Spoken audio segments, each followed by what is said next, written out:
mata kuliah air limbah itu nggak ada mahasiswa tertarik, Bu. Ini pekerjaan apa IPAL itu, cuman ngopo-ngopo kotoran orang. Nah.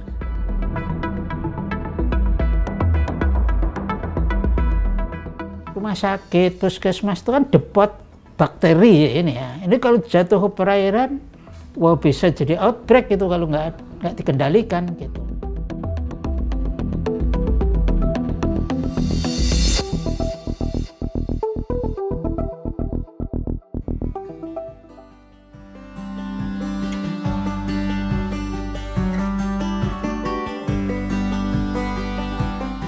Saya Abiwoho, seorang sanitarian. Saya asli Putra Ponorogo, Bu. Jadi saya merantau ke Jakarta, kemudian kuliah di Akademi Penilik Kesehatan yang milik Depkes ya. Setelah lulus saya ditugaskan di Minahasa. Nah, kemudian sebelum tahun 80 itu dapat beasiswa untuk melanjutkan studi di UI. Alhamdulillah tahun 80 saya bisa lulus tingkat S2 ya. Setelah itu saya kembali lagi ke Manado mengampu mata kuliah pembuangan penyediaan air bersih dan pembuangan limbah cair. Nah, dari situ saya ternyata banyak sekali menemukan kasus, banyak IPAL di beberapa tempat puskesmas itu banyak bermasalah. Saya menyaksikan keluhan puskesmas, rumah sakit yang biasanya itu dibeli melalui tender, itu banyak yang rusak karena bahannya juga memang pemborong itu juga memaksimalkan keuntungan sehingga bahan-bahannya tidak berkualitas dan sebagainya. Nah, di Jakarta itu tantangannya lebih banyak. IPAL kalau di daerah itu hanya domestik dan sebagainya. Di Jakarta itu yang mencemari tidak hanya domestik tapi industri, macam-macam pengotor itu sangat banyak, sehingga di Jakarta itu kita tidak pernah melihat sungai itu jernih. Nah, itu menyedihkan memang. Nah, pilihan kita hanya sanitarian yang mengelola IPAL itu dicerdaskan. Kalau udah cerdas, mereka agak sulit kalau dibohongi orang gitu.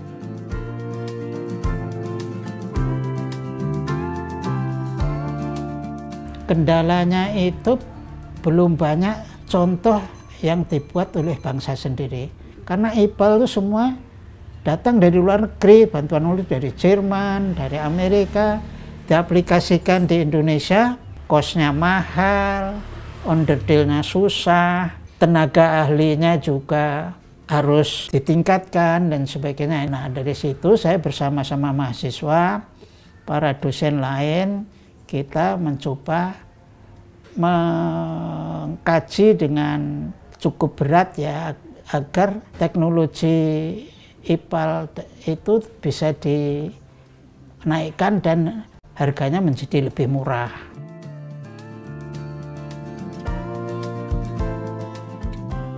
Kunci daripada IPAL itu biofilter, jadi medianya itu kunci dari pengolahan air. Biofilter yang ada itu sangat mahal. Seperti sarang tawon itu di pasaran itu yang tipe hitam tuh biasanya sampai 4 juta. Nah, dari situ saya bersama mahasiswa dan sebagainya itu mencoba menyederhanakan pengolahan ini. Nah, yang saya titik berat tuh limbah domestik dulu. Domestik tuh hotel, rumah sakit, terus pemukiman. Karena rumah sakit, puskesmas itu kan depot bakteri ini ya. Ini kalau jatuh ke perairan, wah bisa jadi outbreak itu kalau nggak dikendalikan gitu. Pencemaran dari tinja orang, apalagi orang sakit tuh, wah bakterinya macam-macam gitu, Bu. kalau sampai jatuh ke perairan dan tidak memenuhi syarat, bisa menjadi ledakan yang sangat merugikan orang-orang yang berada di hilir sungai itu. Akhirnya saya mencoba yang terakhir itu menggunakan biofilter dari tempurung. Tempurung itu seluruh Indonesia ada tempurung, Bu. Kalau tidak ada tempurung, bisa digunakan bambu. Namun tempurung lebih baik dari bambu karena sisa kelapa itu nanti bercampur dengan air yang berasal dari feses manusia itu justru membentuk koloni bakteri pengurai yang sangat cepat.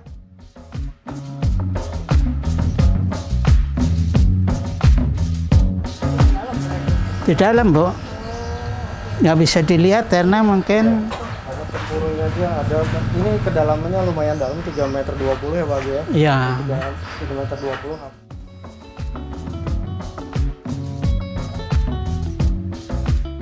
Di tahun 80-an sungai ini saya masih merasakan bisa nangkep ikan di kali dan masih bisa berenang di kali ini gitu. Seiring perkembangan waktu, boro-boro ada ikannya di kali gitu. Memang kebiasaan masyarakat di seputaran pinggiran kali itu membuang limbah padatnya, khususnya BAB atau limbah-limbah beracun lainnya, itu ke sungai yang kalinya jadi keruh dan dapat menimbulkan berbagai sumber penyakit seperti diare, stunting, dan penyakit-penyakit berbahaya lainnya. Jadi mulailah kita membuat kesadaran masyarakat dulu untuk beberapa kali gimana supaya tidak membuang BAB-nya ke sungai. Nah, ditawarkanlah solusinya.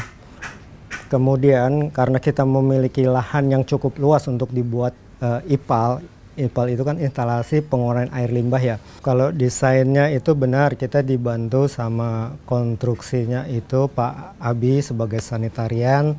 Dan untuk masalah pendanaannya dibantu CSR, kalau harga konstruksinya sekitaran 90 juta dengan dana yang minim lah kan begitu. Untuk IPAL dengan kondisi kurang lebih yang ada pada saat ini penerima manfaatnya itu 120 jiwa dengan hitungan itu 12 rumah, kita asumsikan satu rumahnya itu 10 orang, nah itu bisa dikategorikan murah gitu.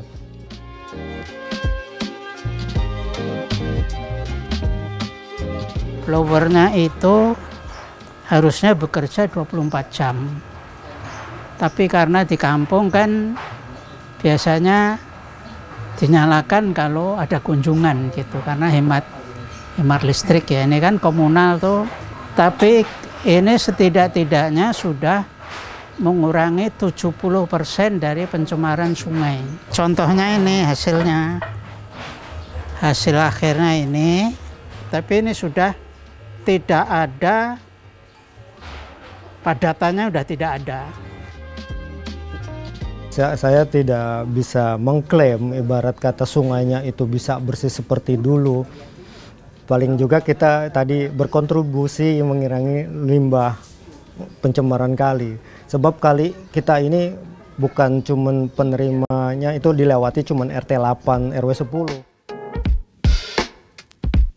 Yang saya harapkan sih kesadaran masyarakatnya itu ya tadi bisa menurunkan daerah-daerah lain, tetangga-tetangga kita yang berbatasan dengan kali, mungkin bisa ngikutin jejak yang sudah jadi percontohan ini kayak gitu, Mbak.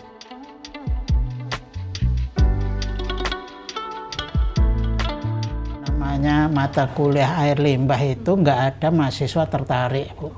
Karena ngajar itu pada kabur, pikirannya diskusi tentang kotoran orang kan tidak masuk akal gitu orang. Ini pekerjaan apa IPAL itu, cuman ngopo-ngopo kotoran orang. Nah, ternyata IPAL itu barang yang strategis untuk rumah sakit. Dengan IPAL yang tidak memenuhi syarat, izin itu susah keluar. Jadi sangat strategis untuk rumah sakit, puskesmas, dan sebagainya. Jadi semacam kunci untuk memperoleh izin usaha gitu.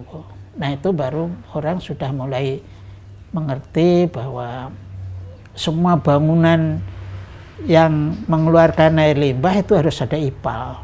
Akhirnya gedung-gedung tinggi, bahkan sekarang ke depan itu mungkin tempat kos dan sebagainya itu harus memenuhi, harus punya IPAL gitu Bu. Tahun 74 sampai sekarang ini Bu, tiap hari saya itu berpikir bagaimana lebih sempurna gitu. Sekarang ini mau saya tidak ada sanitarian di Indonesia yang nggak bisa bikin IPAL.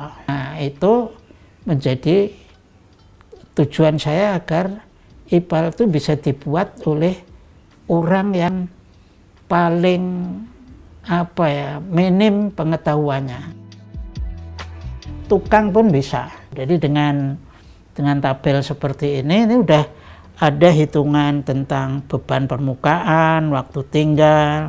Tidak perlu datangkan ahli-ahli IPAL yang gambar yang aneh. 5 menit saja sudah, insya Allah sudah selesai gambarnya gitu. Termasuk dosen-dosennya kalau bisa itu juga belajar secara online atau apa sama saya. Silahkan, saya tidak mikirkan apa gaji atau honor, pensiun saya insya Allah cukup gitu Bu.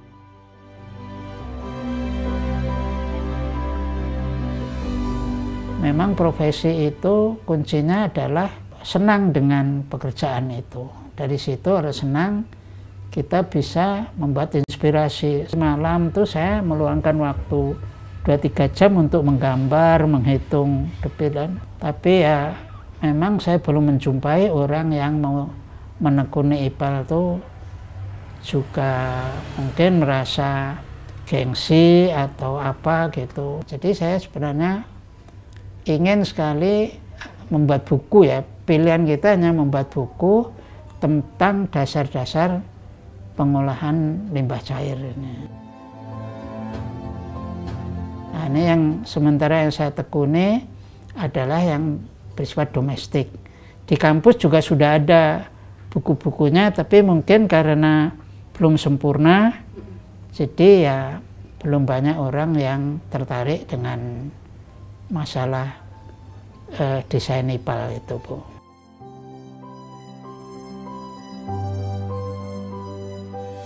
Desainnya Bapak ini kan apa ya? Pembaharuan gitu di dunia kayak IPAL terus di Indonesia ya. Gitu. Dipatenkan nggak Pak? Yang penting jangan orang asing aja yang mematenkan Bu. Seperti batik gitu kan sudah milik bangsa kita. Ya dipatenkan apa sih, tempurung dipatenkan sampai di mana gitu. Paling dipatenkan tadi sungkup, diffuser itu mungkin bisa ya dipatenkan, tapi kosnya mahal sekali. Jadi untuk mematenkan barang itu biayanya bisa sampai 50 juta, bisa 60 juta gitu. Padahal barangnya sederhana saja gitu. Nah itu kami tidak punya anggaran untuk itu masalahnya gitu. Dan kalau sampai nanti pun tetap nggak dipatenkan, nggak apa-apa Pak? Nggak apa-apa Bu, nggak apa-apa ya. Penting untuk kemajuan bangsa kita. Mungkin ke depan tempurungnya mungkin bisa dikoreksi bagaimana, itu nanti silahkan generasi berikutnya. Jadi untuk sisa waktu umur saya ini ya cita-citanya ya harapan saya tidak ada Fasiankes yang mencemari lingkungan saja.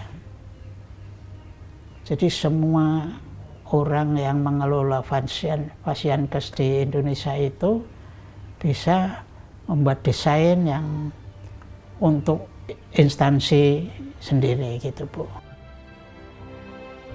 Sehingga kekayaan intelektual itu ada pada bangsa kita ini gitu. Jangan sampai kita itu apa-apa harus belajar keluar dan itu aja sebenarnya. Sederhana, tidak tinggi-tinggi karena saya udah tua ya, jadi ya udah.